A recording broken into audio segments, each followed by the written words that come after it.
Iniers nous a rejoint sur ce plateau. Bonjour Virginie. Bonjour Nadia. Vous présentez l'émission actuelle, donc cette thématique de droit et d'égalité pour les femmes, c'est le cœur de votre travail, entre autres ici.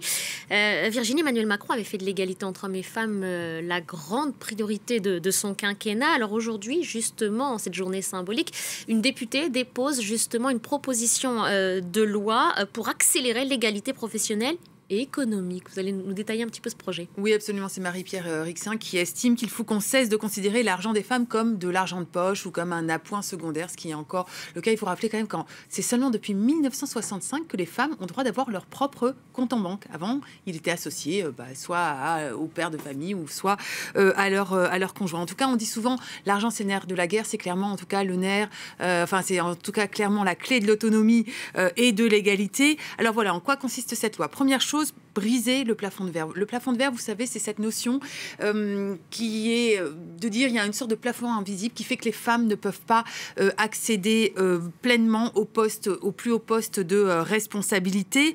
Il y a 10 ans a été votée la loi Copé-Zimmermann qui imposait des quotas en fait dans les conseils d'administration des plus grosses entreprises, et de plus en plus effectivement on estime que finalement c'est que par les quotas que les femmes vont pouvoir accéder aux postes de responsabilité économique et politique, parce que finalement ceux qui détiennent le pouvoir, à savoir les hommes principalement, ne le partageront pas bénévolement, volontairement, et qu'il faut passer par des quotas. Et donc, cette proposition de loi estime que les entreprises de plus de 1000 employés vont devoir publier des rapports sur l'égalité de genre au sein de leurs entreprises, et qu'à terme, les 10% des postes à plus haute responsabilité, 30% devront être pour les femmes. Ça, c'est d'ici 5 ans, et d'ici 8 ans, 40% devront être pour les femmes. Alors ça, c'était le premier point de cette proposition de loi. Deuxième point, pour les mères célibataires, on va peut-être voir le tableau. Vous savez qu'en France, 85% des familles monoparentales, en fait, ce sont des femmes seules qui élèvent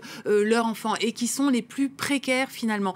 Alors, qu'est-ce qu'il y a comme proposition de loi? C'est par exemple renforcer le dispositif pour le reversement des pensions alimentaires que les pères très fréquemment ne payent pas, renforcement des places en crèche prioritaires pour ces femmes qui sont dans le besoin, etc., un soutien, des dispositifs pour peut-être trouver un emploi également quand elles n'en ont pas. Et troisième point, l'orientation professionnelle. Aujourd'hui encore, alors que finalement, par exemple, dans les terminales scientifiques, il y a plus de filles que de garçons et qu'elles ont des meilleurs résultats, et finalement, quand vous voyez les ingénieurs, les employés de la tech ou de l'informatique qui sont des secteurs porteurs et qui payent beaucoup plus, et finalement, ce sont surtout des hommes qui y sont. Donc voilà, trouver un système pour rendre toutes ces filières plus mixtes et casser les stéréotypes. Casser surtout.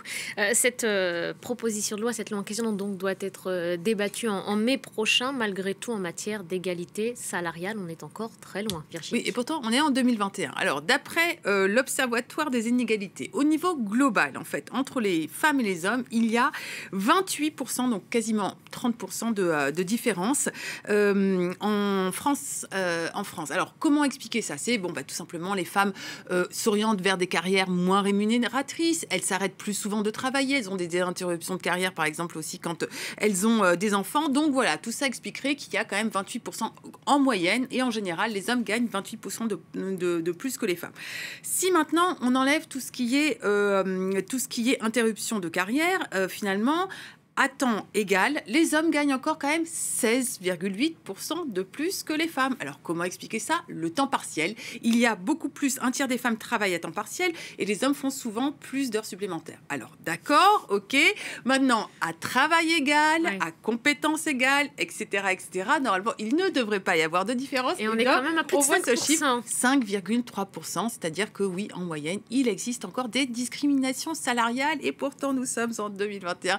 Donc voilà, théoriquement, le gouvernement œuvre à gommer ces différences, mais évidemment, ça se fait aussi au sein des entreprises, des administrations, et c'est malheureusement un travail de longue haleine.